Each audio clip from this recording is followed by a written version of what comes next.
We are not back yet, but we are preparing to be back for the Coast to Coast Fantasy Premier League season. And we have some new managers, so welcome to all of the new managers. You will come to find that this league brings a high level of fantasy Premier League managers, and hopefully you rise to the occasion. But we do have some great managers, such as the legendary Richard Piano. He's a back-to-back champ in our league, and he just makes sensible decisions all year. But we have some other great managers as well, like Shadi. He's a really good manager. More than just those two, of course. Also, some people that came in new to the league last year that I think they're going to do a lot better than before. So again, newcomers as well, but it'll be a fun year for sure. Absolutely different dynamic in terms of FPL itself. Just considering all the new teams, price points, especially with the big hitters and the premiums. I mean, that's Holland changed FPL when he came here. FPL had to change for him in this second season, so we'll see how that goes. Yes. So plan for today is we are just going to go through each kind of position. So goalkeepers, defenders, midfielders, and forwards. And we're going to talk about our favorite picks, things to consider. We have been consuming a lot of YouTube content. So we've been hearing from all the content creators, and we're just going to show some of our favorite picks, try to talk through our reasoning, see if it helps raise the level in our league so people actually pick some decent stuff at the start, have some more ideas to go off of. So yeah, without further ado, Austin will chat about his, once I get the screen shared here, goalkeeper options. Yeah, not only just listening to the content creators, but there has been some Premier League action in the States. I've been changing my team every single weekend game. You see players in form, you see them, and you get excited. You change your team.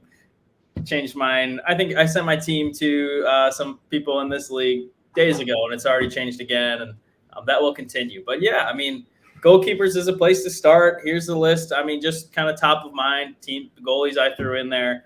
I haven't had Ederson in one of my drafts just because of his price point, but I just kind of threw out the goalies that I think are going to eclipse a lot of points in that first half of the season based on fixtures and their team. Obviously, Pickford is the cheapest price point in there, as well as Areola, and then Flecken too. But I would kind of look at fixtures for goalkeepers, right? You don't know when they're going to save a PK. You don't know, how many clean sheets they're going to get in the beginning of the season.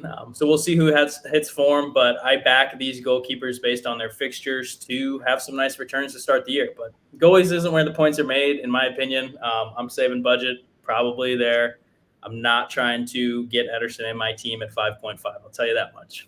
Yeah, I think, getting a 6 from your keeper consistently, or at least, 1 out of every 2 weeks is a great thing to happen. But high-level things that I like to think about with goalkeepers is you don't want to have to use transfers on your goalkeeper. So you want a guy that is going to play every minute, and you're not like, yes, you do play fixtures with goalkeepers, but really you're looking to kind of have one for the whole season, or at least till your wild card. So standout option for me, purely based off his price point, is Areola. He could be the starter for West Ham at a $4 million price tag. So he's good. He's probably the best 4 option right now. I expect him to be in most teams. I think he's actually the highest owned keeper right now. But I also like Onana. I think Manchester United, I think they're poised to have a pretty solid season. I like their defense. I think Ten Hag has them playing some balanced kind of style of play. So I think he's going to be a good option. I honestly don't know much about him as a goalkeeper, but if Manchester United is spending a lot of money on him, I'm sure he's pretty good. Then I'm also looking at Flecken. He's a 4.5. I want to buy a 4.5 keeper, which is why you see these last 3 options here for kind of my starting keeper, just to open up funds. Because like Austin said, that is, the goalkeeper is not where the points are made. I think you can make up more points by saving some funds for further up the field. So Flecken, if Raya leaves, he could be the starter for Brentford. Then we have Steele, who was on fire for Brighton last season. He's at 4.5. So if he's the starter, Brighton's just a good team, man. And I think they're going to keep picking up where they left off, even though they did lose some key pieces. Maybe we'll lose more, but we'll see. And then Johnston, I think he's good. He's the Crystal Palace. It could be him. It could be him or Guita. But if he's the starter, I think he's another good option at 4.5. But that is the goalkeeper options that we came up with. Really, you can't go wrong with Alisson as well. He's not on either of our lists, but you will spend in more money there. Well, Trent is going to potentially be playing in the center defensive midfield role, so maybe they're going to get exposed there. Who knows? Liverpool leaked some goals last year, but they could be turning around too. Liverpool can turn it on. We'll see. And just like Crystal Palace, I thought they turned it on towards the end of the last season too for a bit. So you really never know. But moving on, yeah, I mean, there's a lot of defenders that are in the mix. They're all pretty close price range. It's going to be about which team is just hitting the ground running and getting clean sheets consistently. Arsenal is definitely poised to do that. Gabriel and Saliba both only at 5 compared to, obviously Trent is that 8 price point, which is very high. Botman is a little bit cheaper. I like him a lot. I like Newcastle. They're just a great team. They're going to get clean sheets, and he's in there. He's nailed. So I like that option. Joel could be an exciting one for Chelsea. I do not trust Reece James just because of his injury struggles as an FPL asset. I think he's a great player, but I wouldn't go for him in my team, especially from game week 1. I'm just monitoring Chelsea, seeing how they perform. And then I threw in Henry and Stones. Henry has great fixtures. I think Brentford is still strong. I mean, they are just a consistent side, always fighting for every point that they can. And he is a attacking wide back in that Brentford squad. So I like that. Stones, I like him a lot. He's also going to be potentially playing in that little midfield role. So you get that, more of an attacking presence from a defender in that. But again, Pep Roulette, very tough game. I don't like to play that. So I'm not sure if I'll have him in my squad, but I like him. Yeah. Yeah, for me, I just can't bring myself to pay 8 for Trent when he might be playing the 6. There's no way. I love him way more if he's playing wing back. But yeah, he's one to watch because his ability going forward, and if Liverpool actually knows how to defend this season, that's why he's priced at 8 because his potential is so high. And I say for him, I mean, he got all those assists from the wide back position, right? I mean, he puts in brilliant crosses on diagonals. Obviously, the bent crosses are just beautiful from him, and he can play those 50-yard balls. He can hit a diag on a line too. But center mid, it looks a little different. I mean, I know he can still play great passes, but he's never played it before. So people thinking that it's going to directly translate, I know he'll do well attacking sense-wise, but I don't know if it's going to translate to as many FPL points. And again, I don't trust Liverpool's back line right away either, so it kind of wipes the clean sheet. And so I almost look at him almost as a true midfielder, and a center defensive midfielder is not going to get that many goals and assists. And then if their clean sheets are out the window for a lot of it, I'm not as sold either. Granted, I have gone back and forth because I love looking at my team and seeing 3 in the back line and Trent being one of them. Then I pretend I only have 2 defenders. And then I think I'm getting more points. So it's a teeter-totter. I'll change my team 100 more times before the season, but right now Trent is not in my team currently. Yeah. Yep, he's not in mine either. We'll show our current drafts. Like Austin said, we've been making changes probably like every day. But for me, Estupiñán, good value. He's 5. He's such a good player. Gets up and down the flank. If he's getting consistent minutes, I think he's a bargain at 5. He'll probably be in my team. Joel, I think he's being overlooked. I think he's locked down. I think Chelsea's going to be a little better. So I think he could be a great option that's not owned as much. We'll see if his numbers change as the season gets closer. And then Shaw, I think he's kind of a lock for me. I think he's a bonus points freaking machine. He's on a good team. He goes forward. He has an attacking threat. Botman's at a good price point. That's why I like him. I'm going to have a $4 million defender. I think Bell and Bayer are the best options that might get consistent playing time. But that's definitely one to keep an eye on as well. Trippier, everyone's saying he's overpriced, but would you pay 6.5 for a midfielder that gets almost 200 points? I think you would. So I think he's a fair price. I don't know if he's going to be in my team because there's just so many good midfielders that I want, which we will talk about in a second. I think Stones, if you're going with the City defender, he might be the best one, but it's always a Pep Roulette back there. It's hard to trust that. One of Gabriel or Saliba. Keep an eye on that because the new guy that Arsenal bought, what is his name, Timber? Timber, yep. He could He could play in the center back. I saw Gabriel make a shocking mistake, which led to a Jadon Sancho goal in preseason. So you never know. Things can happen. People rise to the occasion. And then I think Henry is my favorite at the 4.5 price point. Now let's move on to midfielders, which is the longest list of the bunch by far. I didn't even fill them all out. Logan kept going for you guys. There's just a plethora of options. At the end of the day, it comes down to who your favorites are and who you want to start the season with. And Salah is a huge piece of that, right? I mean, if you get Salah, you're going to sacrifice more than likely than not, two great midfielders to get Salah in. And yeah, I mean, I think I won't say he's a must-have, but right now I'm leaning towards having him. He's in my current squad. This guy is just a proven asset. If Liverpool is firing, he's going to be involved. And I don't know if I believe the narrative that he was pushed more wide last season. I think he's still going to get in the box a lot, still create his own chances, still be right in that mix to be their top scorer, of course, and just have that production that we're so used to seeing from him. So I feel comfortable having Salah on my team. It is tricky, though, to get him in there. Saka, of course, is going to be excellent on penalties, too. I mean, that's the differentiator for me between Martinelli and Odegaard. And if you don't want all Arsenal assets in there, all three, then I think you go for Saka, of course. Bruno and Rashford. I think this is one Logan and I go back and forth on a little bit. I think Bruno could outscore Rashford. I know that sounds crazy. Rashford is lethal, but if Bruno finds some of his form that he found when he was scoring, I don't know, was it 15, almost 20 goals, Premier League goals that one season, and he's on penalty kicks, I think he could be right in there. Also, bonus points magnet if he's not doing some cheeky shit to get a yellow card and hurt that. Yeah. I mean, he scored 18 goals and got 14 assists in 2021. So he's a flammable guy. Okay, so if you had to choose Bruno or Rashford, it sounds like you're going Bruno. Today, yes, just because that 0.5 was very important to me and that price difference. Because right now I have $0 in the budget with my current squad. But I think I'd like to, see how things play out a little bit more. I don't know if Rashford featured as much this last preseason game. Not that matters. I mean, these guys are both going to get their points. If that 0.5 can be the difference for me between someone else, great. I'm pretty comfortable that the margin will be very close between the two.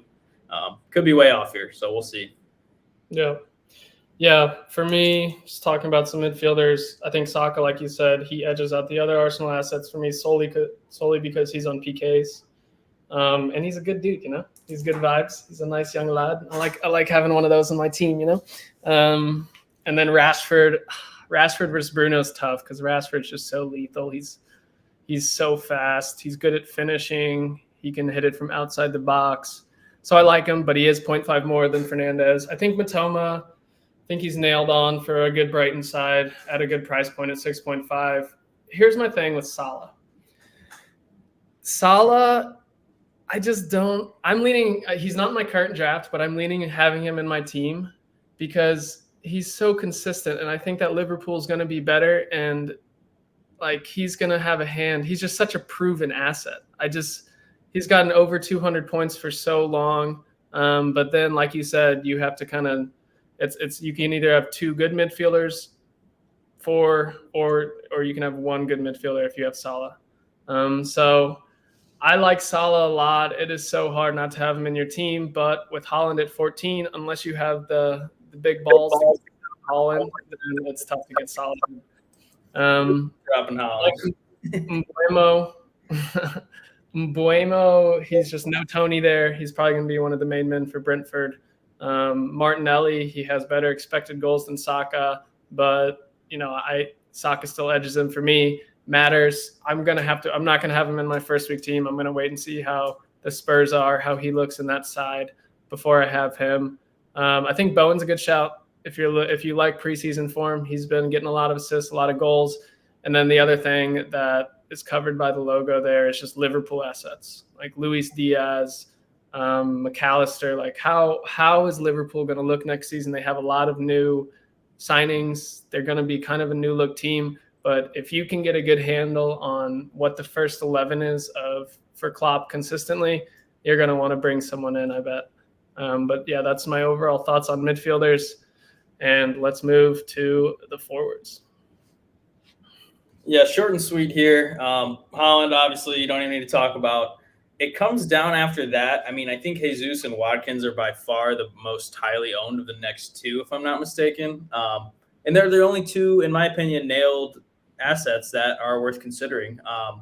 I don't know if any other guys are going to be, a sure thing come game week 1 that they're starting. So if you want to take a gamble on someone, I like Danny Welbeck if he is leading the line for Brighton, just like you said. I like him, dude. I watched the preseason game on him. One game, I'm sold. But no, Danny Welbeck is a proven striker. He's been in the league a long time. Ex-Arsenal man, of course, but I didn't care about that. I just think he looked so sharp in the friendly the other day. He scores goals. If Brighton is clicking and he's confident and in form, he's going to be on the end of some great service. He's going to create some chances. So I like him. When it comes to Chelsea too, I don't know who's going to be starting there, and I don't know if Chelsea's going to be good. So that's another one where I'd wait and see. But in Cuckoo and Jackson, I mean, I don't know how it's going to look, but I think there's potential there for some good points for value. Ones to watch. I think with Welbeck, you're forgetting about Ferguson. He's probably going to be the starter. At least that's what I'm thinking. He is a young kid though, so who knows? Holland, and he probably should be in every team unless you want to outsmart everyone, like me and Austin did by putting the captain ban on someone else, and then he scored a hat trick. Holland's going to be in my team. That's one thing I'm certain about. I prefer Watkins over Jesus. I don't know why. I just love to watch Watkins play. He's such a hard worker. He's so busy. He's always trying to play for the team. I think he's just a player I really like. So I want to have him on my team. I think he's going to be the main man, and I think Unai Emery is cooking something up at Aston Villa. So I'm leaning towards penalty duty for Watkins as well. Yep, and he's on pins. I think Nkunku, I think he's going to be good for minutes. I just don't know how Chelsea's going to look. He's going to be a wait and see for me. Kane, I mean, he's another one, I think, where he's just a proven asset, but he's not going to be in our teams because he's not as explosive as Holland.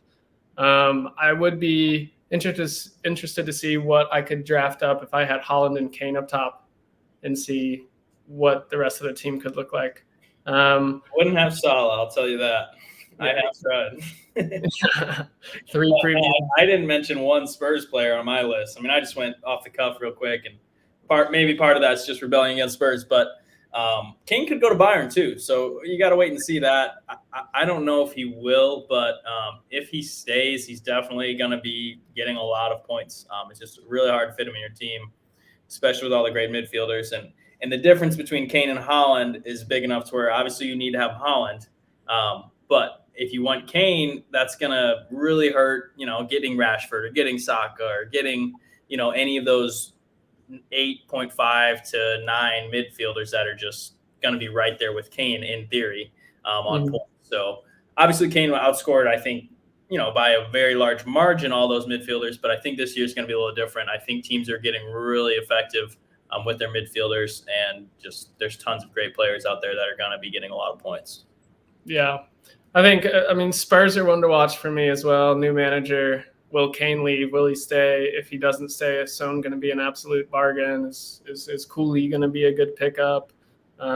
Pedro Porro is also one that wasn't on either of our lists that could definitely be considered attacking defender.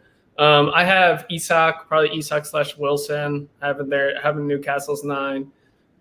Can't be bad. We're going to score a lot of goals, so no worries. Wilson is literally Newcastle's number 9 on this back, but is he going to start games still? We don't know. They rotated a lot last season. So we'll see. I mean, I got that right towards the end of the year, but I would not have got it right if I played it more than that. Newcastle's going to be interesting because they have Isak, they have Wilson. Isak could play on the wing, but they have Harvey Barnes, they have Almiron. So we'll have to see what Gordon looked sharp the other day as well. We'll have to see what Eddie Howe is cooking up for a lineup, but we are in Champions League, so we're going to have some rotation as well. So that's one to keep an eye on. If Darwin gets 90 minutes consistently, I think he's going to be the best bargain of the season. I said that on the last stream we did, before when we left. I'm saying it again. I think he could be lethal this season. He just needed a settling in period. And then I also have Wisa up here with Tony gone, with Tony suspended due to his gambling addiction. Wisa is going to be probably running the line for Brentford, so he's going to be a good option. All right. Now let's just chat through our current drafts real quick, and then we'll stop this recording. I'll jump in here. Basically, my team has a lot of thoughts I just mentioned, and again, it did change from 2 days ago. It probably will change again. But I mean, I wanted Salah, so that dictated a lot of the midfield. I have Jesus. I've gone back and forth with Watkins a little bit, but when I have Salah here, this is what the rest of the midfield looks like. Saka doesn't move for me. He's always staying. I think he's going to be a huge part of Arsenal's success this season, as he was last year, and in the penalty duty, of course. I think Bruno could be that X factor. If people go for Rashford, I think I can get some points there, go against the grain a little bit, and save that 0.5 to have the rest of my team looking as it is. I think Mbeumo is going to be great. I like Brentford. I like their fixtures.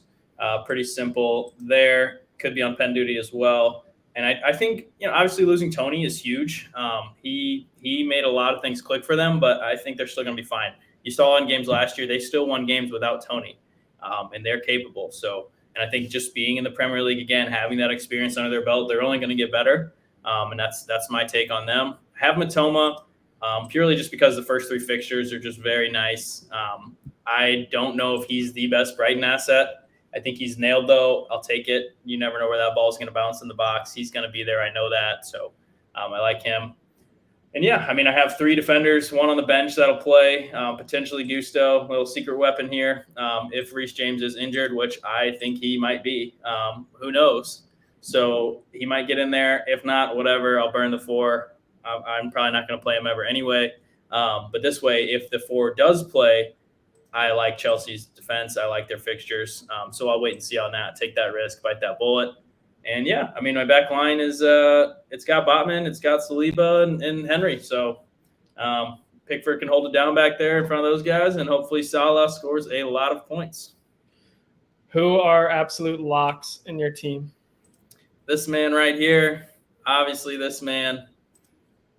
And honestly, that is it. I don't think anyone else is safe of anything bad.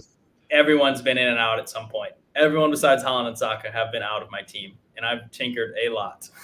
So, all right, let's take a look at my current draft. Onana in goal. This was a differential. I mean,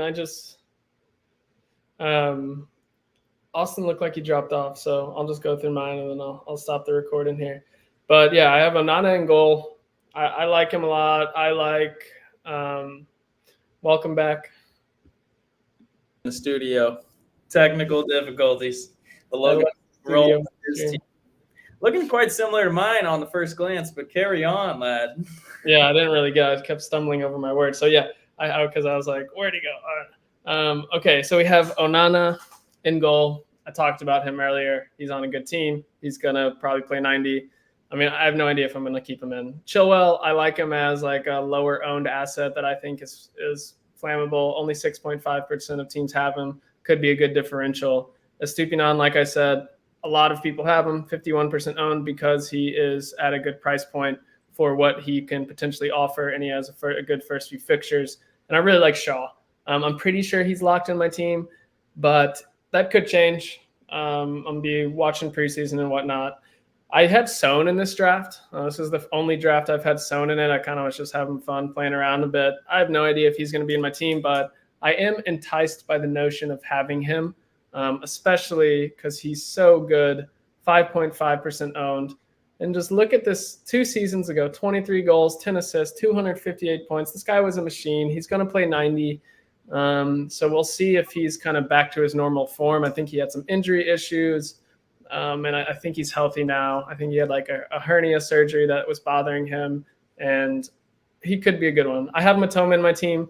I think it's quite a boring pick at this point, but he's nailed on for a good Brighton side. Saka, I have him in. He'll probably be in my team, but I mean, I don't think he deserves that. I don't think he deserves to be in 53% of teams. But I think he's the safest Arsenal attacking asset, so that's why he is. Yep. And then 8.5 is pretty low for his price too. Potentially, I mean, 200 points last season, 179 the season before. I think that could be a 9 pretty easily price point. So I think that's also why that ownership's very high. Super fair. Bruno Fernandes, I'm preferring him over Rashford because I see him as pretty equal in terms of their points potential, but Bruno is cheaper. I could go either way there. I really like Rashford. I benefited from having him in my team a lot last season. Philly Foden. Would you be comfortable having both? No, I would just pick one because I like other options. But I don't think it's bad to have both. I think it's super fair, especially like if you're a Man U fan and you have those blinders on, you're probably going to do it. But it could turn out good. Philly Foden, I want to have another City attacker. He's a minute's risk. He always will be with Pep Roulette, but with De Bruyne being hurt, I think there's a good chance he gets minutes. So he's been in most of my drafts, but there's a lot of good midfielders at his price point as well, like Madison. And then up top, I'm not even going to talk about Haaland, but Watkins, I'm preferring him over Jesus. Like I said, I just like him as a player. You shouldn't think with your heart, but this is a little bit of that for me. I just really enjoy how hard he works and how he's always playing for the team. And then on the bench, I have Botman, 4 point. I think he's the best 4.5 option. That's definitely debatable, but he's on a good Newcastle side and he gets 90 minutes typically. And then I have Bell as my 4 option. I do like the Gusto shout. I think he could be kind of a hidden gem that rises in price. And then I have a 4.5 forward here, and then my 4 million goalkeeper, Areola. But yeah, that is my squad, and it will change. None of this is set. I am the OverTinkermen, and I will keep on tinkering. But yeah, we hope that this video helps you guys pick your teams. I hope you had fun listening to it, but we are excited for the season, and we'll probably come at you with some more content before the season starts. But here's a little video to get you guys thinking on how we're putting together our teams, and excited for the league. Tinker on.